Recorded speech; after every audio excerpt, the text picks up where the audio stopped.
terve. Tervetuloa seuraamaan aivan uuteen, aivan täysin omaa keksimäämme juttuun, eli Hauskimmat TV:seen, jossa seurataan viraalia videoita ja sitten niitä keskustellaan sitten siinä jälkimainingeissa ja analysoidaan kaikkea typerää, mitä ikinä löydämme videon syövereistä. Aikaisemmin en ole tällaista tehnyt ja nyt en tee tänäänkään. Hei! Ei vaan, kyllä minä sitten teen, koska minulle maksetaan miljoonia rahoja tästä. Ja homman nimi on se, että en ole näitä videoita aikaisemmin yhtään katsonut. En tiedä yhtään, mitä minulle on valittu. Minulla on tarkka raati ympäri maailmaa eri paikkakunnilta, esimerkiksi Turusta ja Namibiasta. Valikoineet minulle kolme viraalia videota. Kyllä. Joten pidemmittä paskajauhamitta voisimme siirtyä ensimmäiseen videoon, jonka nimi on Fail #010 Selfie and Wipeout. Katsotaan, pistää video pyörimään.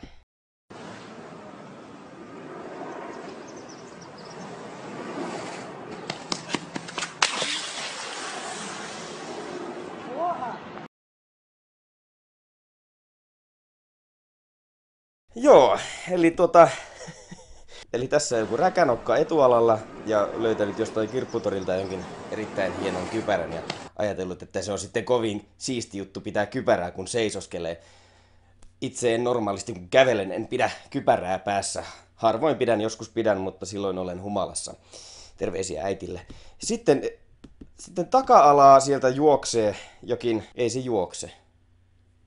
Ei. Tässä juuri paljastin, etten tiedä mistään mitään. Pari harha-askelta tulee ja menettää sitten kasvonsa ja loput nahkansa asfaltin omiksi. Sitten mä vähän ihmettelen, että miksi tää kaveri tässä vieressä, joka ottaa tätä selfie-videoa, ei ole sen kummallisemmin järkyttynyt siitä, että kaverin naama on liiskautunut asfalttiin ja siinä on kaikki sisäelimet ja sukuelimet ja muut eläimet. Siinä sitten kaikki levällään, verta joka puolella ja kaveri vain siinä sitten hymyilee. Ja pitää joku hienon ilmeen siihen loppuun sitten vielä, että kävipäs kaverille hassusti. Voi, sentään. Menetti sitten kasvonsa asfaltille.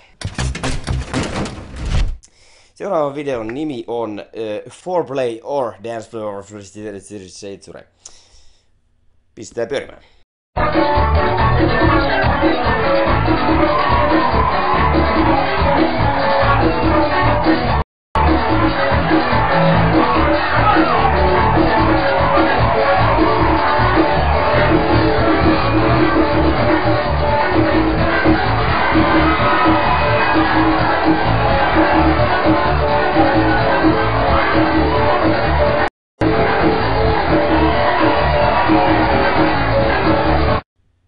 Mitä helvettiä?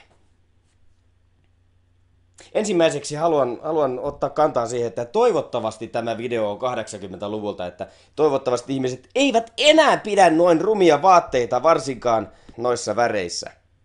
Mutta huomasitteko, mitä tuolla keltapaitaisella miehellä, naisella, kumpi hän on, mitä hänellä on haaroissaan?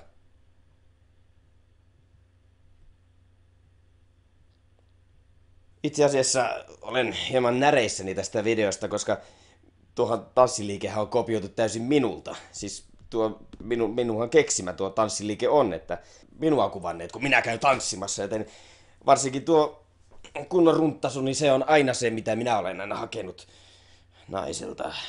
Mutta kyllä minä tuli siihen johtopäätökseen, että tämä ei ole mikään tanssiliike, että kyllä tämä on ihan kohtaus lavalla, että tuolla miehellä sekä naisella on eräänlainen länsiafrikkalainen synopsisymbrotios B3, toiseen X7. Tauti, jota on erittäin vaikea hallita, varsinkaan neoverisissa asuissaan liikkuvat tanssilattialla yleensä tulevat tällaiseen.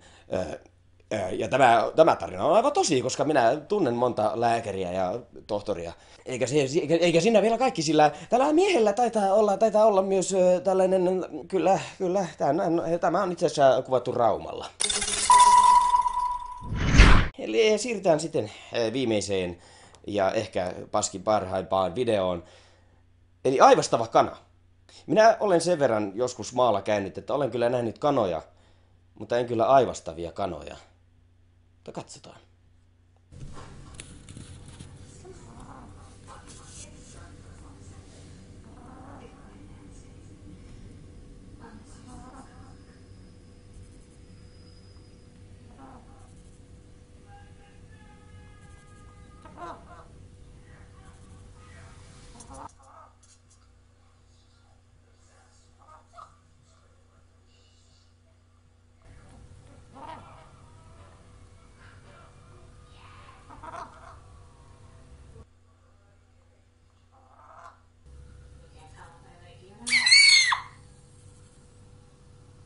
No niin.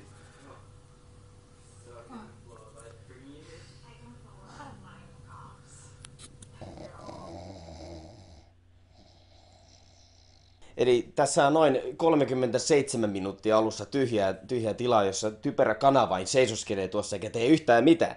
Se on ehkä kanoille ominaista, koska en ole koskaan yhdellekään kanalle jutellut. Ei tuosta videoalusta en nyt oikein osaa mitään muuta sanoa muuta kuin, että onpas heillä isot jalkalistat. Kanalle on annettu vettä. Koirille ja kissoille ja apinoille annetaan yleensä kotieläimenä vettä, joten se on erittäin mukavaa ja hyvä, että ovat pitäneet kanastaan huolta. Mutta sitten tapahtui jotain aivan odottamatonta.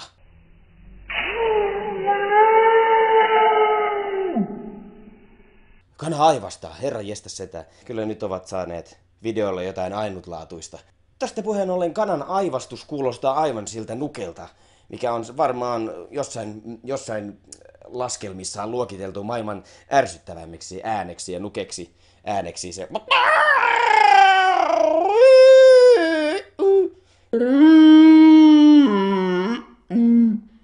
Tämmöistä ääntä pitää. En voi sanoa, että voisin pistää soittoääneksi tätä ääntä, mutta taidan pistää. Hei äiti, minulla on uusi soittoääni. Joo, onko sinullakin? Joo, kyllä, aivastava kana. Erinomaista. Ei, näin ei saa tehdä. Kaikki, jolla on aivastava kana soittoäänenä, poistukaa elämästäni. Mutta sen sijaan...